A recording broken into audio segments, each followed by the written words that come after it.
In the Muscle Lab podcast, episode 2, we talk about how to apply to a PhD program.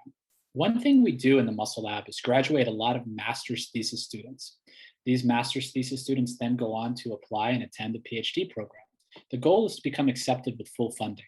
However, I believe there's a mystery on how that application process works. It's different than applying to a bachelor's or to a master's. We have a very specific process in the Muscle Lab, which may not be the only process to go about applying to a PhD, but it is effective. So today, along with 3 newly minted master's thesis students, we walk you through that process, and hopefully it's helpful, if it is a mystery to you, on how to apply from a master's to a PhD. This includes an initial email, the visits, and ultimately getting funding and being accepted to a PhD program. So stay with us here in episode 2 as we discuss this process. So in this episode, guys, we're going to talk about how to apply to a PhD program. Now, we're going to look at this from the perspective of a master's student. And we have 3 master's students here today: Zach Robinson, Brian Benitez, and Becky Sermonaro. Actually, 3 newly minted masters of science, I might say, as all of these individuals, as we're having this discussion, just recently defended their theses.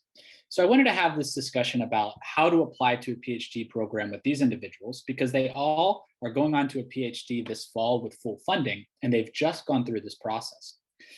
I feel that, if you're finishing high school and you're applying to an undergrad, this is kind of a well-known process. Some people might have their families helping them out, but they have all of their friends at school. They can go to their counselor at their high school. They can figure that out.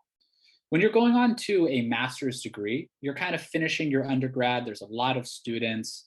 There's other professors in the department. It's a bit easier to communicate and go to a master's degree. And applying to a master's, while a little different than an undergrad, isn't too different. You might not know you want to get involved in research yet, so you might just be applying to a program, any program, wanting to learn more about a topic. But applying to a PhD is more about starting your career. It's a completely different process than applying to a bachelor's or to a master's degree. And I don't feel that this is always explained very clearly. And oftentimes, really qualified individuals that should be in a PhD program don't get to start right away because they're not clear on how to go about the application process. So that's what this episode is about. If you're listening, if you're doing a master's degree and you want to apply to a PhD, I think we're going to help. Now, ideally, you're finishing a master's as you apply to a PhD and you have research experience. That's not always the case. I actually did not have research experience personally in my master's degree because I was at a smaller teaching school. It was a great program, but I didn't have research experience. And some actually go to a PhD right out of an undergrad. I don't know how often I would recommend that, but for really qualified candidates, it does happen, and those individuals are exceptional. But for the purposes of this, let's say you have research experience, you're finishing a master's degree or a master's thesis, as these 3 students did here, and you're looking to apply to a PhD. Well, your goal, let's go through your overarching goal, and then the timeline of what might be the next 9 months or so of your life in that application process. And then we'll kick it to everybody here to chime in on the topic. But your ultimate goal is to be accepted to a PhD program, but not just the program, but to be working with a specific professor and to have full funding to that PhD program. So, and I'm speaking really in terms of the United States at the moment. There are different processes for other countries, and I'm not as familiar with those. So this isn't the best place if you're looking to apply to a PhD program in another country. And you should do so if that program is most fit for you. But here in the United States, which is what I'm most familiar with, in our laboratory, we've had, I believe it's 19 individuals go on, be part of the laboratory, and we've had a 100% success rate of 19 individuals that have wanted to go to PhD from a master's program have done so. And so your goal to get that full funding, that might be on a research assistantship, a teaching assistantship, funded by a grant by that professor or by that department. So let's say, using the current time that we're recording this, you want to start a PhD in the fall of 2022. So in the fall of 2022, you actually need to start this process a year early. So if you're going to start in August of 2022, the first thing that you need to do in the August and September of 2021 is to compile a list of schools and professors that you're interested in working with. And I say schools and professors rather than just schools, because before you apply to the university, I would advise that you email a specific professor. Really, not for all, because some PhDs you do rotations with professors, which we'll talk about, and some PhDs you're admitted by a department committee. But for a lot of PhDs, it's most important to get a specific mentor, specific professor to want you to be there and work in his or her laboratory. So a whole year before, in August of 2021, in September of 2021, I would advise that you compile a list of no less than 20 professors that you want to email.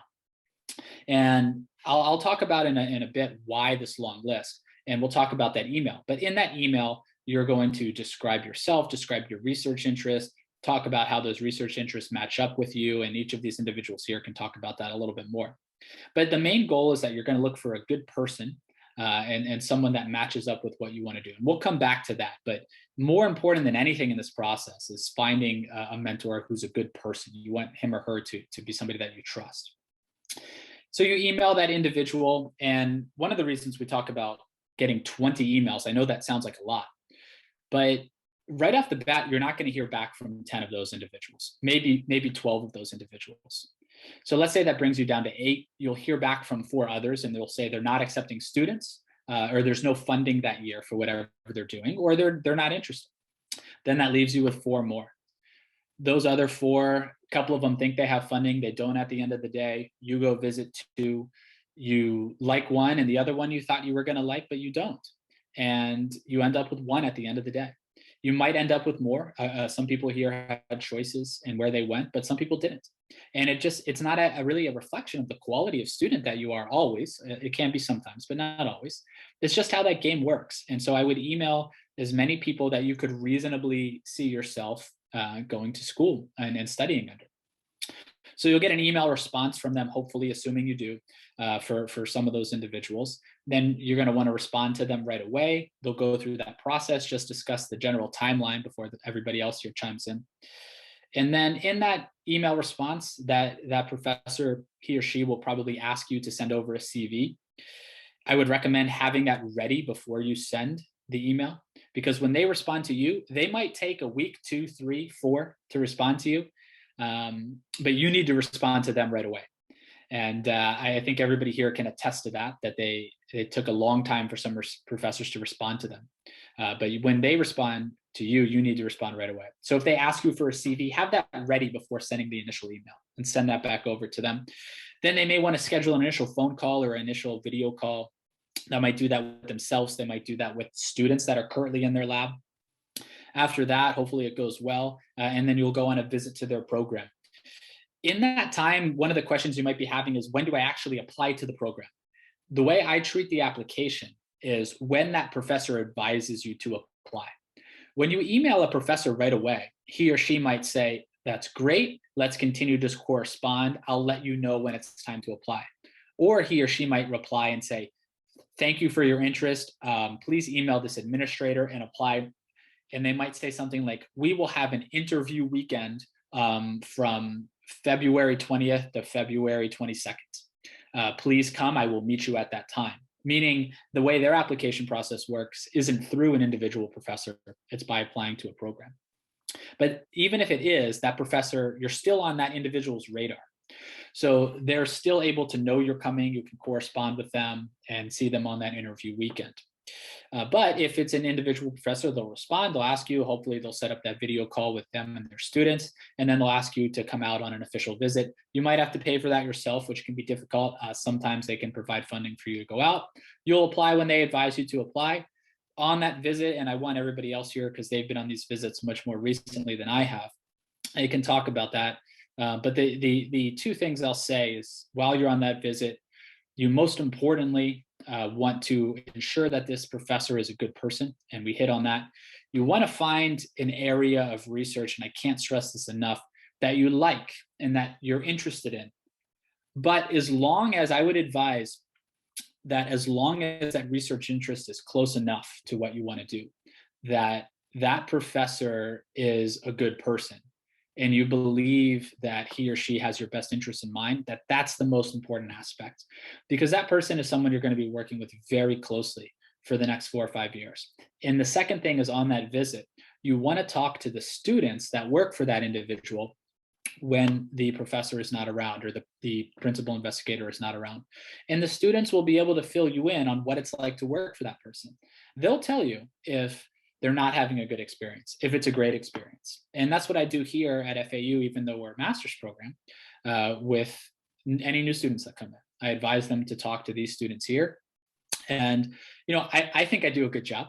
But obviously, I'm biased because I'm thinking of myself. These students here might say to somebody else new and say, yeah, it's okay, but there's this aspect I don't like. And they should do that. And then a student can make a best decision for them.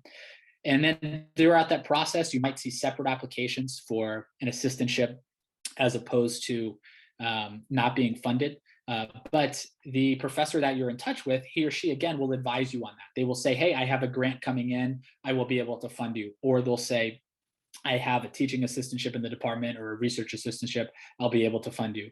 And then you go on those visits and then you get a few offers, hopefully. And if you get a few offers, then you have to weigh which one you're going to take. Everything else being equal, I would go with the individual that is the person you could see yourself working with the most, the lab group that you mesh with the most. And then that concludes the process. And ultimately, I wouldn't turn down any offers until you've signed on the dotted line with where you want to go, because you never know if that funding could be pulled at the last minute. You don't want to be without funding in a PhD. You want the university or the grant to be paying for that and for you to be getting a stipend. It won't be easy to live during that process. It's not like you're going to be making a lot of money, but it'll be a great experience those next 4 or 5 years that you were there. So that's the process, compiling that list of 20 so professors. After that, facilitating the email responses, emailing that person back quickly. After that, following their guidance on when to apply, probably jumping on a video call or a phone call with some of their students or themselves specifically. If that goes well, they'll invite you out. Sometimes that invitation will be from the professor and you'll go and meet with their lab and meet with the department. Sometimes that invitation will be from the department or college specifically, and they will have an interview weekend where you might make the cut of 15 students that are invited. And then you'll interview with all of those students that weekend. And then after that, you'll be applying for assistantships where the professor will agree to fund you on a grant. And then you'll have your decision at the end of the day. So I think that's an overview. And just before we get to everyone else here, I think that's important because, again, this process is not like applying to an undergrad. If you don't contact the professor and you just find the program and you submit your application electronically, it may not even get looked at. It may, and you may be accepted. What I'm outlining doesn't mean it's the only way to do this. I just know that it's been effective for 19 out of 19 students that have come through our laboratory. So I would advise doing this, or if you have someone else that has another method, that's great. But what I wouldn't advise is just blindly applying as you would to a bachelor's without being in touch with anybody. They may not be looking for your application, or if professors decide based upon the funding they have, and your name comes through cold and they see your application and they say, hey, you have a 4.0 GPA, that's great. But this other individual, he or she is applying, they've met with that person, they like that person. If they're gonna, because in a PhD, they're gonna fund that person and they want that person to be able to do a good job on their research and train them in the lab.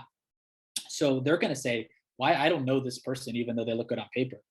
They haven't reached out to me. This other person is who I know, who I've been corresponding with. I trust that Zach or Becky or Brian is going to do a great job in the lab. I'm going to fund them.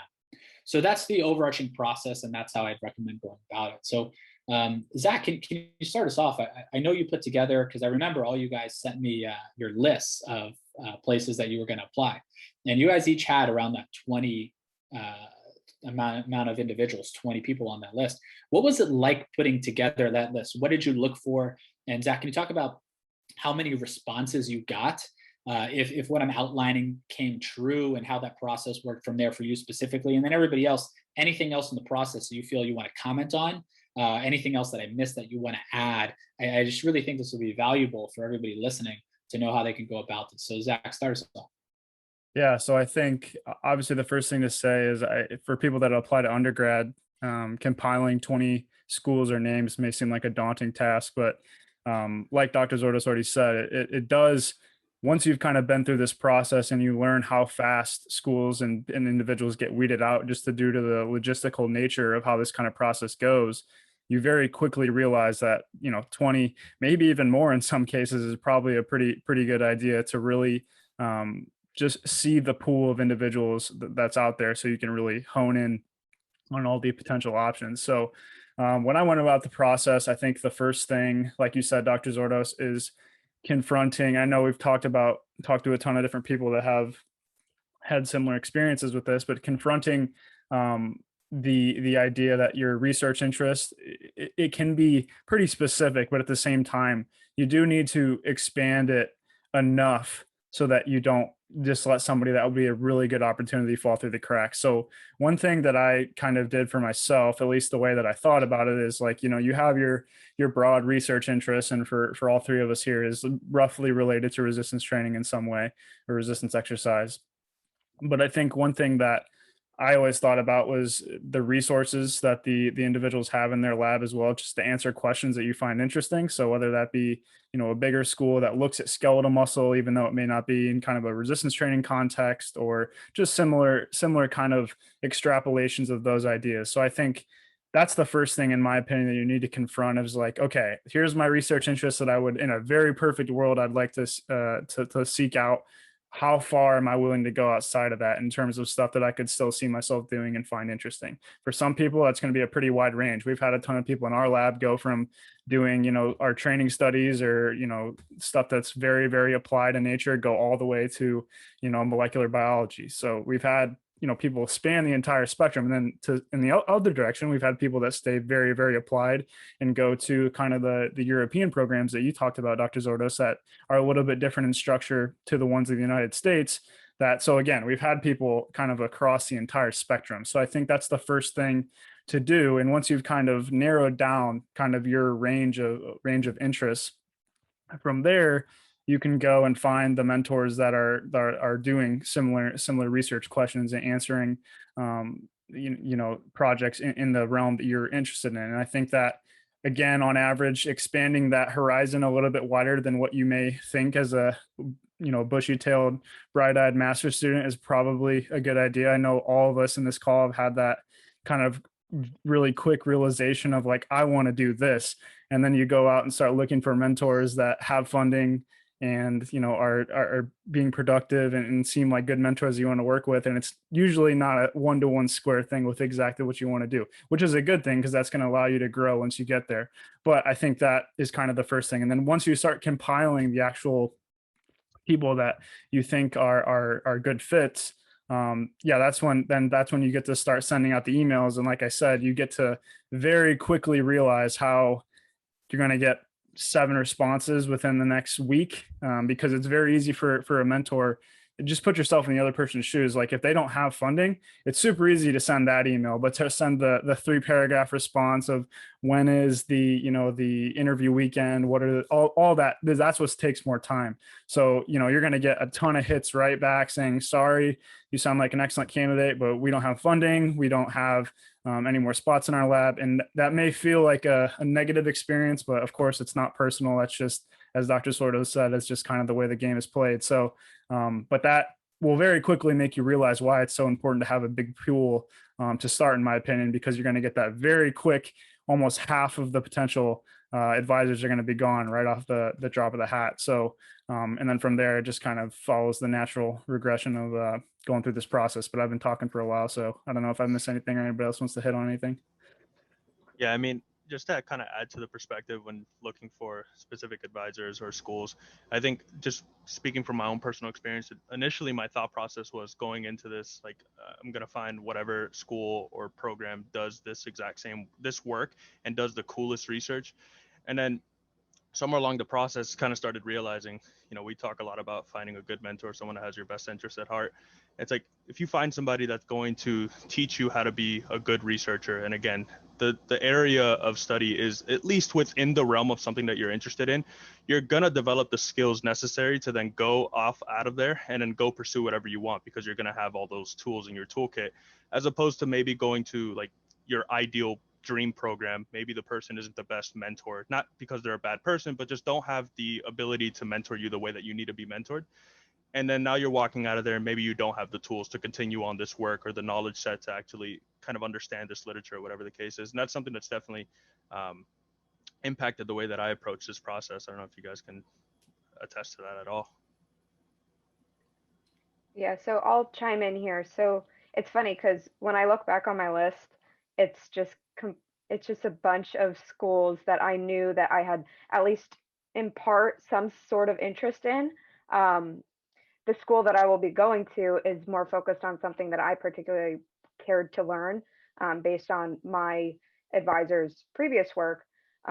However, I don't think that's always the case. And like the other guys mentioned, sometimes you'll kind of lean more towards looking at larger universities that have those potential mentors. I know for myself, I actually applied to a university and I reached out to two different advisors in that same department because I knew that they had some good resources there to use. And although these two advisors did work hand in hand, one of them was accepting students and the other one was not. So in the case of just, you know, reaching out to them in regards to email, I think it's also important for us to take into consideration that you don't really want to get trapped in the noise if they're having a faculty meeting and they're talking about potential candidates for them to take in. I think it's important to let them know firsthand if you are applying.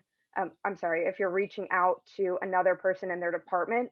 That way they don't, you know, both kind of bump heads with each other in that conversation.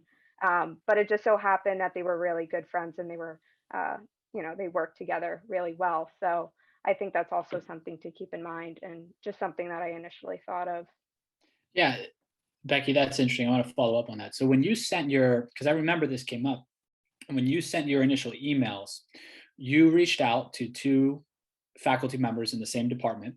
And so as you just said, you let them know that in the email. And somewhere during the last sentence or two, you noted, you know, I've also, hi, Dr. Smith, I've also reached out to Dr. Jones, that sort of thing. So they were aware, correct? Is that what you're getting at?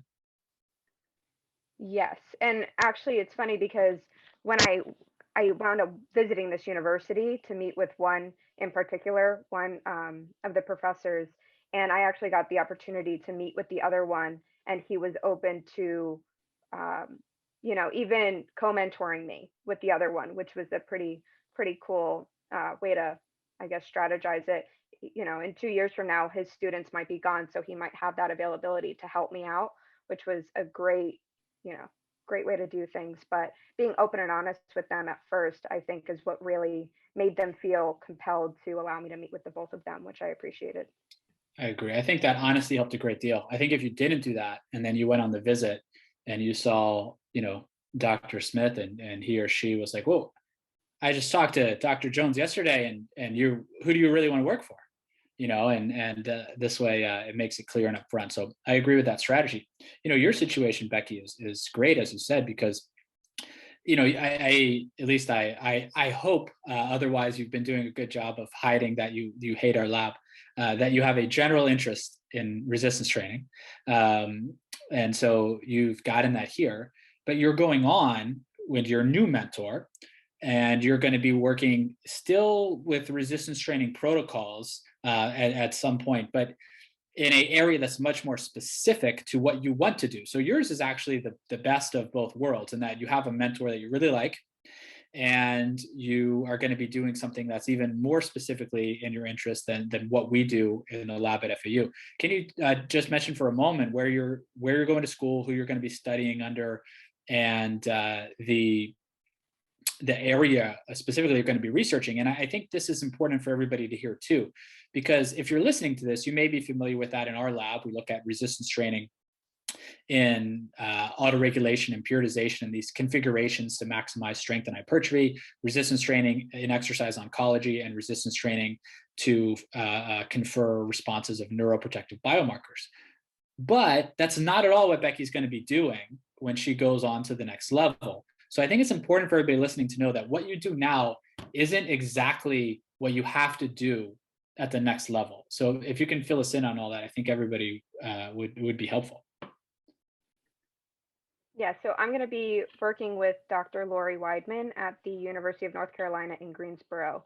And so there, my hope is to learn more on the menstrual cycle specifically, because as Dr. Zordo has previously mentioned, I have, worked in these areas in the muscle lab. However, I feel as though my knowledge in women's health specifically lacks where I care to expand upon.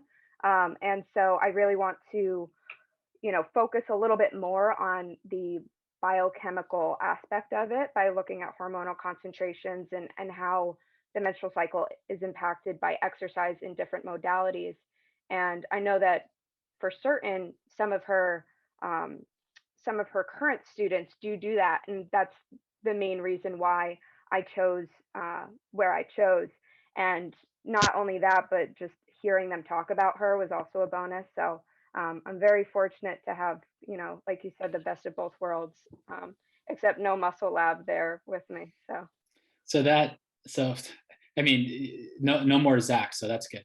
So that aspect of talking to the students, that was helpful for you.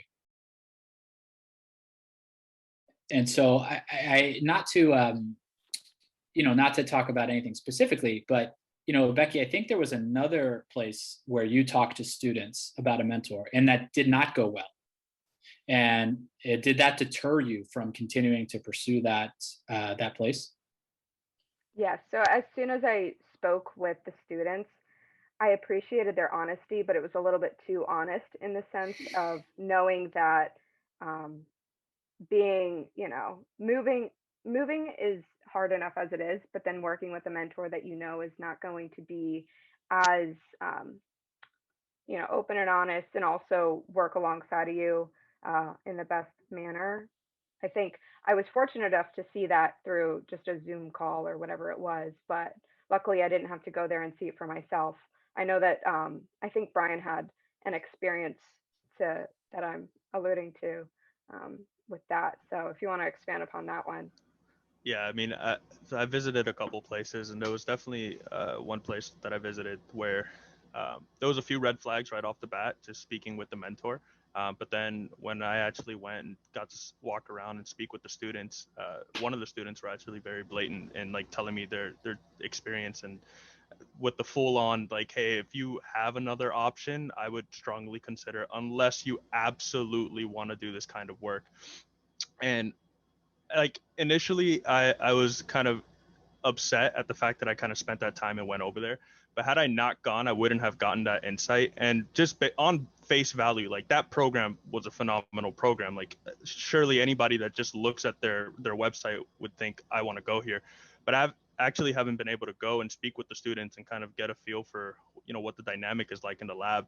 It was a very, very different experience. So that, I think, as far as when it comes to visiting or talking to students and also visiting, right? Some places you might think, oh no, like I already like what I see from talking to the mentor or the students on, through a WebEx or a Zoom call. I don't need to go.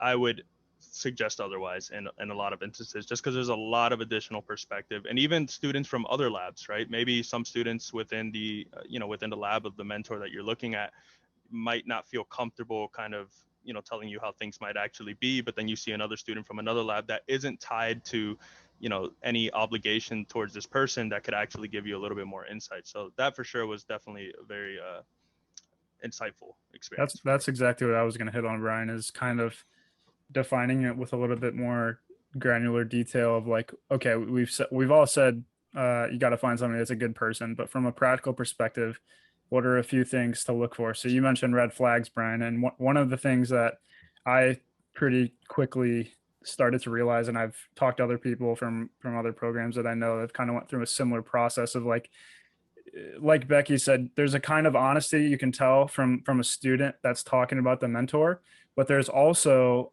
comments that I would just call like empty detail, where they're not really describing anything. They're not telling you, what they like about the mentor. They're not telling you any cons. So one thing I wrote down is like the sign of a really good mentor, at least from what another student would tell you, in my opinion, is generally when they do highlight on some type of, he's going to ask a lot of you. He's going to have high expectations. You know, you're going to have to work very hard. He expects good work from you, stuff like that. So that's a con in some regard. But then it comes with the very, very high praise.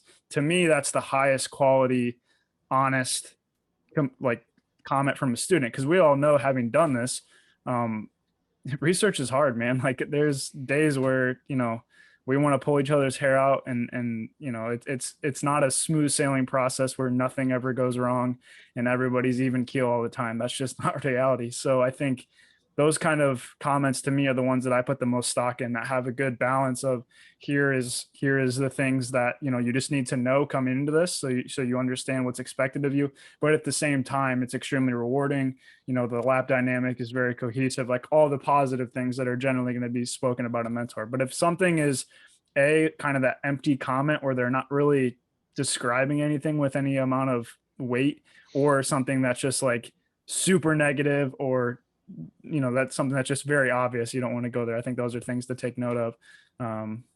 Yeah, I got another comment, but well, if you guys want to roll off this before I say it. Go ahead.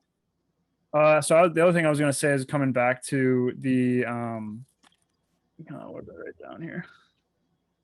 Oh, the kind of coming back to picking mentors for your list and kind of their research interest.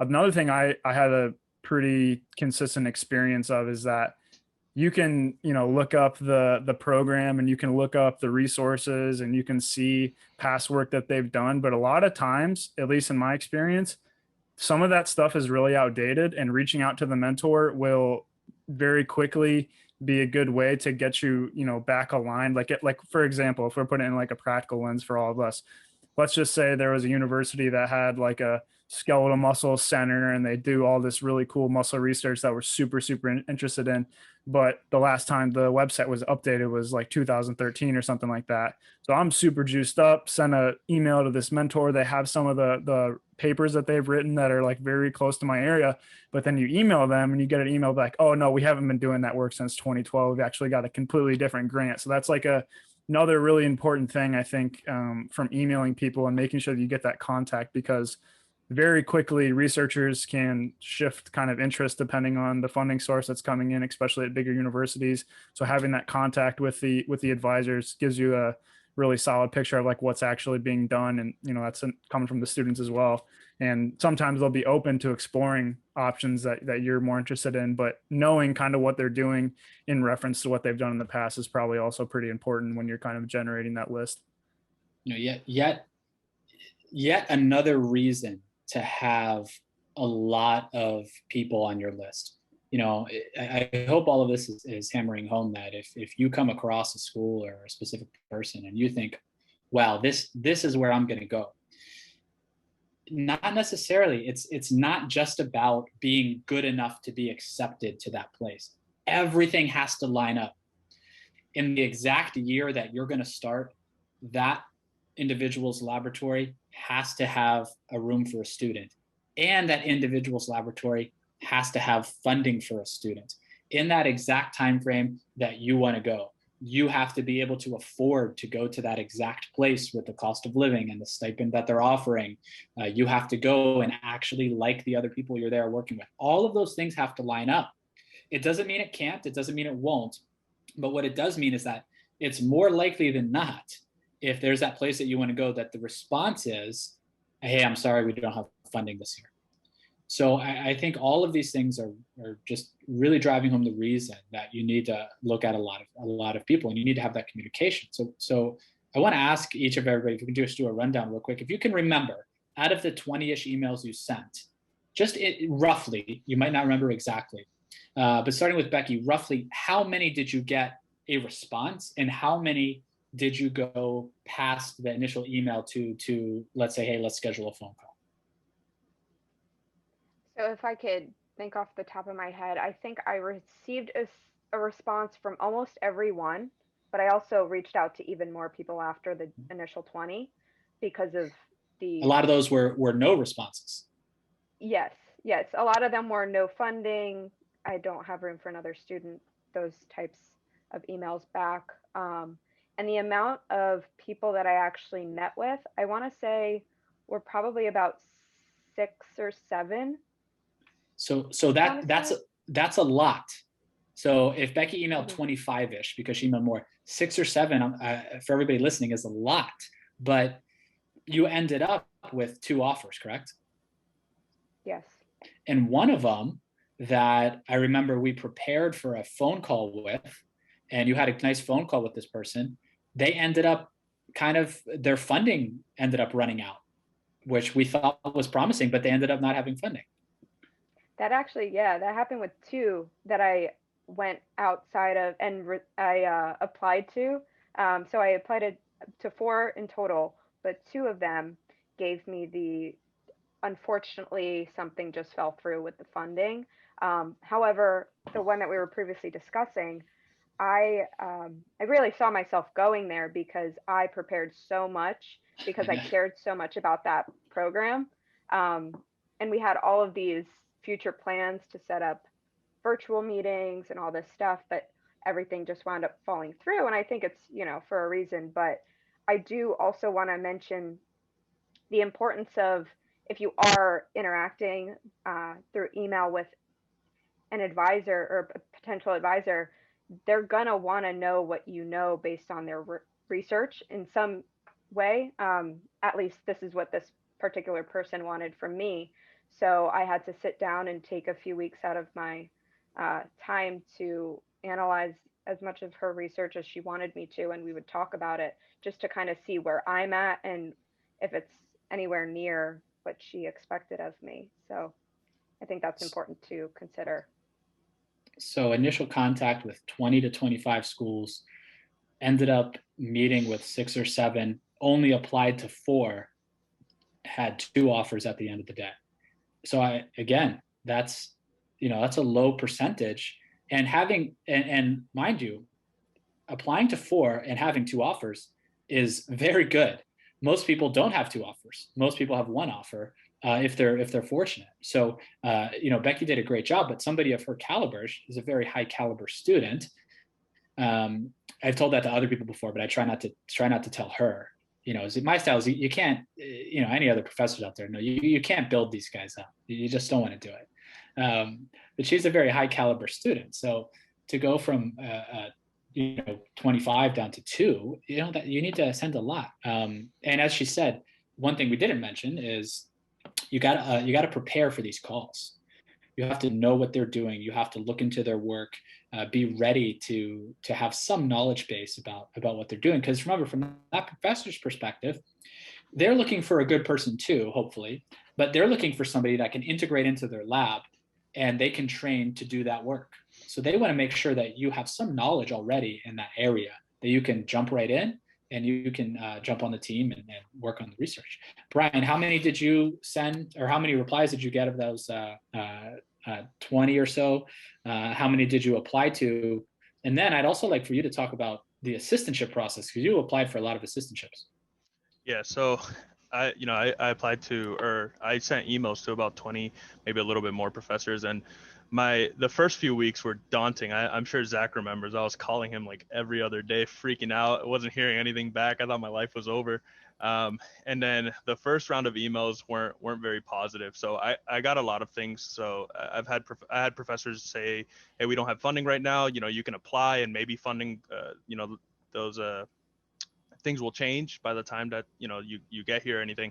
I had other professors kind of like in the email, their response, it'd be kind of like I guess I'd say gatekeeping question, as a lack of a better term, just to kind of see what you know. It's like, hey, what interest do you have in this particular field? Like, why, what can you tell me about this? And then I had other professors to say, hey, just apply. We'll have interviews, or we'll meet when you get here, kind of thing. So I ended up actually going through with interviews and actually talking with people, with about 5 professors, and I ended up getting an offer from one university, which is where I'm going, University of Kentucky, and I ended up applying to 3. So as far as the assistantship, yeah, that was definitely a ride. So initially I applied to a fellowship at the university, and hearing back from that was going to be some time. So in addition to that, I applied to a bunch of assistantships, within the university itself. So in this particular instance, like funding wasn't guaranteed. So I had to kind of find other mediums to acquire funding. So applied to a few assistantships, ended up getting one. And that same week, I got word back from the fellowship that I actually got that. So very fortunate, they were understanding. I let them know like, hey, I'm going to take this offer. This is better for my situation all around. They were very understanding. And so very lucky to have that. But I guess sometimes like wasn't an ideal situation for sure, but it was one of those things where I kind of had to take that chance. It was a mentor that I liked, the research interest and kind of the tool sets that I would come out of there with were aligned with what I wanted to do. And although funding wasn't guaranteed, it was something that I had to work for and had to kind of figure out along the way. But, every step of the way I had the reassurance from the mentor that, we would figure something out and that, I wasn't going to just get left there like, oh, well, you got to figure it out now kind of situation. So that was definitely reassuring. But yeah, that was my experience. Not to sound, too generic or, I'm not a motivational speaker. I'm no Matt Foley, greatest motivational speaker of all time. But what I heard there, Brian, was a lot of perseverance. Is that you didn't get responses at first. You had to stay with it. I think the rule that we have is if you don't get a response from a professor, from a mentor, you wait 2 weeks and then you follow up. Yep. And then if you don't get a response to the second email, you wait 1 week and then you follow up. Sometimes you get a response that third time. Don't think that it's a lost cause at that point. After that third one, then we stop. Then they're not interested. But then we stop. But we follow up after 2 weeks. So what I heard there was a lot of perseverance. You had to get through that. You sent those follow-ups. You finally got an in. You applied to 3. It was whittled down to 1. You took a leap of faith because you wanted to go there. You fought through getting these assistantships and you were able to get funding. And now you're there. You're in a great situation. You're going to be working with a fantastic mentor who is, she's been so far great with you, and it's going to be a great experience. So I heard a lot of perseverance. And, Zach, I think that you had, I think, I don't know, a lack of responses at first or a lot of no's at first, if I remember.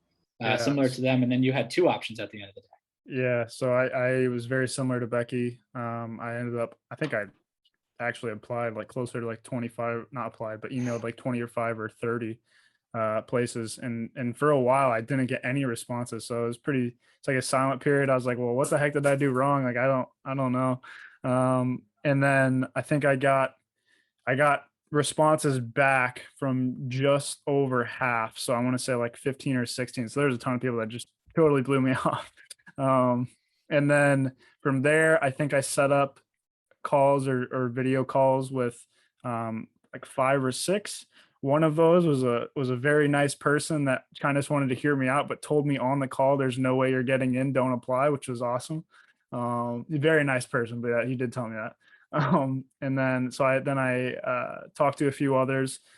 Most of them were like kind of saying that funding's not guaranteed, similar to Brian. So I only ended up applying to 2, and then like you said, Dr. Zordas, I ended up having 2 options and decided that unfortunately I will be staying under the tutelage of this man here. But yeah, no, it was just so interesting to me how you think that you're over preparing. And you think you're overdoing it, but you never are, because that pool just every step of the way just shrinks so much in comparison to what you've originally done. So it sounds like, again, all of us applied to, sounds like over 25, or not applied, but emailed over 25 people and narrowed it down to less than 2 or 1 offers. So it's just it's crazy. A comment and a question. First comment is, Zach doesn't know this, but the 15 or 16 he didn't hear back from, the rest of us got together and sent them videos of his deadlift, and they were like, no way. Then my question is, Zach, you suggested this at the beginning, you think it's overkill. Be honest. When I told you to put together a list of 20, did you guys at first think like, why? That's a lot. Was there any part in that process at the beginning where you were like, that seems excessive? I don't see the point in that. I don't know. I think we're biased because we've had so many people. Like I don't know what the typical kind of rate of master's students that go on to, PhDs is, but I would say ours is definitely above average if I had to guess. So we're kind of, when we talk to past students, especially like Jess and Trevor, who had, a ton of different offers and just had multiple places, it kind of was a little bit normalized, I'd say. But, when you're doing it, I think you're still like, dude, this is ridiculous. I got to look up. I think, I don't know how many, my process literally to go through schools is I looked up it was like college football logos of the United States. And I would just go through those schools and see if they had any mentors or basketball teams. You start making it down to like the 15 seeds in the tournament. Yeah, I'm serious. Like that's literally. I remember them. They got blown out by Duke in 2006. Yeah, exactly. Literally, that's how I did it. And so when you're doing it, I think it seems excessive, but I think that quickly wears off once you get the first wave in of no. Yeah, and one other thing too. Because it's so competitive and because as you can see, you may not be able to get exactly the place you want or exactly the research area you want. One thing I've tried to convey to everybody here, and all three of you guys and everybody has done a great job, is, in our lab, people are probably most familiar with our work that's practical on resistance training, although we have, our exercise oncology and our exercise neuroscience, if you will, type of work. But I've almost gotten to the point where I not mandate, but really, really suggest, hey, you need to do this, that everybody here gets involved in our biochemistry laboratory. And I want all of you guys, and I think everybody here was able to do this, in their initial email and in their letter of application that they ultimately have to write, to be able to note that you have wet lab skills, that you've done an ELISA, or you're learning Western blot. And if you have that, it's going to make you that much more practical. So if you're listening to this as an aspiring applied scientist in exercise science, that's fantastic. But I do think it's good to get some wet lab bench work experience. If you do, when you email these individuals, they're going to be much more receptive, and it's going to open a whole broader spectrum. And besides, at this stage, especially at the master's, you don't need to decide exactly what you want to focus on. You can do that, and you're going to be that much more marketable to all these schools. You'll be able to apply to different schools than you would have otherwise. And they'll say, hey, this person won't have to come in and learn how to do this at the bench. Or my other PhD student and my postdoc just left. I don't have time to teach them these skills. Great, Brian knows how to do Western blot. He can come in and I can observe him for a day, check the box that he's good to go with it, and he can do it and have another publication and so forth. Brian's thesis was looking at the responses to resistance training of neuroprotective biomarkers, brain-derived neurotrophic factor, and cathepsin B. And he's going to be doing mostly applied stuff when he goes on. But I'm sure those skills were attractive to the individuals that he's going to work with. So I think if you can broaden your horizons, and whatever you go on to study, if you do your master's and you're doing a thesis and you're involved in the lab, over the next few years, you're going to get a few publications. And then if you go into a different area in your PhD, you'll get a few publications there. When you graduate and you're looking for a postdoc, or if you go straight to a faculty position or whatever, maybe you go for a sports scientist position, whatever you want to do with your career, you could still go into either of those fields, what you researched in your master's or what you researched in your PhD. So just because you're moving on from something doesn't mean you can't come back to it. And just because you don't do something yet doesn't mean you can't do that at the next level. That's kind of the beauty of this whole thing, is that you're gaining the skills to learn how to think, to be able to do anything. So I think that's really important. That's I wrote that down actually too, is like at the end of the day, going into at least higher level academia in the realm that we're talking about, you're getting a doctorate of philosophy. You're learning how to think. It is going to be specialized in some, tangible way of investigating that. But at the end of the day, that really is what you're trying to do, is you're learning the thought process behind forming questions and answering them in the best way. So that's ideally what your mentor should help you do, rather than this person is going to 100% address my kind of area of interest directly. Yeah. So do you guys have any final pieces of advice for someone who's at this stage, who's looking to move on and says, okay, I have this process, but I still may have a question or two, or do you have anything that we haven't touched on that was unique to your situation, that along the way you wish you knew going in? Brian, I see you nodding. What do you have for everybody? So I kind of have two things. So one of them is a little bit earlier on in the process, where it's kind of like, and I can only speak to this for myself, is going into this, I initially had this preconceived notion of what I wanted to do and the kind of research that I wanted to be.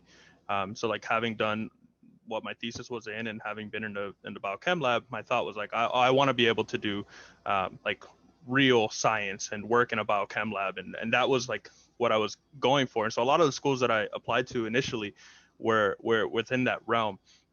And then having been in the biochem lab and having done some of that work was definitely eye-opening, in that although I do enjoy it and having those skills is very, very valuable going forward, it's not something that I could definitely see myself doing. And it was more of the infatuation of like this preconceived notion of what real science was. And then we're doing applied work, and resistance training isn't real science kind of thing. So once you kind of get that, all that out of your mind and move past that, you kind of come to the realization that, as Zach mentioned, it's a doctorate in philosophy, right? What you want to know is how to formulate these questions, how to investigate certain things. And then once you have that skill set, then you can apply that in other places.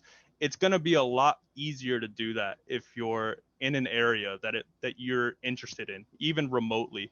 That was kind of the first thing. I mean, if anybody wants to add to that, I see Zach nodding there. I have another thing I want to say, but I don't want to cut you off before you hit on the other thing you were going to mention, Brian. The only other thing I was going to mention is maybe touching on how to bring up the discussion of funding. That was something that was very awkward for me, but I mean, we can talk about that after. Yeah, I'll jump in real quick. I think that's a good question that most people have is, hey, when do I ask I have to get funded. You know, I can't go there with no job and take out loans. And then even then I still have to pay, you know, to live. How am I going to do that? So I need funding. They know you need funding. They're aware of that. If you apply to a PhD, you need to get funding to be able to go there, except in some, you know, special circumstances. So they're aware of that. The time to ask that is not in the initial email. It's not in the initial phone call. It's when you go on the visit. Now that might come up earlier. If it does, that's great. You take the mentor's lead, kind of whatever he or she says on that. You don't ask like specific numbers yet, but you start to say, okay, great. So are there teaching assistant options, research assistant options? And you could, in the video call, if you have a video call or a phone call, especially with students, that's a great time to ask. You can say, hey guys, how are all of you funded? And they'll say, hey, I'm a teaching assistantship, I'm research assistantship. And then when you have a call with the professor, you can ask that individual, hey, so I spoke with Zach, Becky, and Brian, and Zach said he was funded on a research assistantship, Becky on a teaching assistantship, that sort of thing. And then he or she will say, yeah, we have this available. That's great. Go ahead and apply for these now, or we'll discuss on your visit. And then when you get on the visit, you'll discuss and you'll talk about you know, how much those are each for and that sort of thing. But you'll kind of take the mentor's lead. If nothing has come up and you're far along in the process, it's okay to ask. But that's not an initial thing. That's something that you ease into. That will, but don't worry, it will inevitably come up because they know that you need to get funded. That's part of the process. So it should happen somewhat organically. I don't know if anybody had different experiences with that, but that would be my advice. Becky, any final words for everybody on things that were specific to you, or advice you have, or something that you wish you knew before going into this that you'd like to share for anybody applying?